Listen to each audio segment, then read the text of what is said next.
Hi everybody, this is Sminty with our Thursday rant for YourNews.com Detroit. What's been the big news of the week? Well, of course, it's the fallout after Kanye West trying to steal the stage from Taylor Swift at the MTV Video Music Awards last Sunday night. The bigger question, now that that's all over with, is what other award shows are going to do to up the ante to get attention for more than just handing statuettes and live performances. We are entering the prime season for award shows. They really gear up in November for the November sweeps period, then take off in December, January, and February with the Emmys, or rather not with the Emmys, but with the Oscars and the Grammy Awards.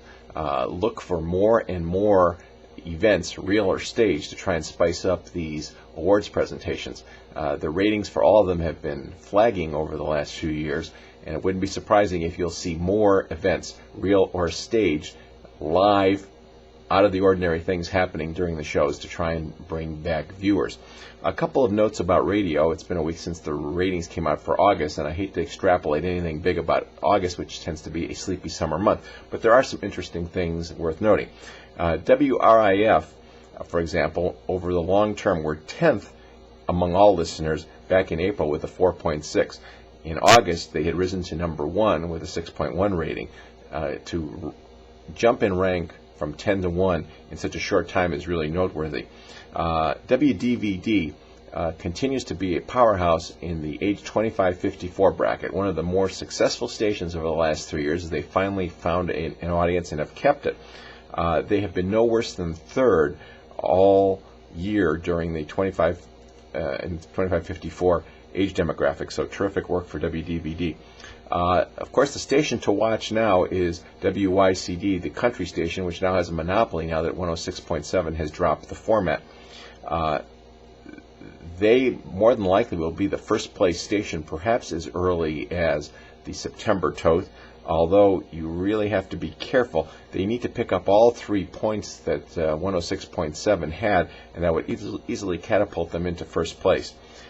Finally, there are reports in the radio trade magazines and the blogs and the websites that younger listeners are returning to radio. So I looked at the 18 to 34 rankings with a little closer eye than I normally would during the prime morning hours. And sure enough, the two Canadian stations which aim at that group are doing quite well in the morning. 89X does an 8.5 rating in the morning, which is really terrific. And The River, 93.9, not a ratings power elsewhere, does a very credible 4.6 in the morning. That was good for 9th place. That's up from a 1.3 or 20th place last November. So another station to watch, 93.9, as the two Canadian stations start to make a hit among young radio listeners.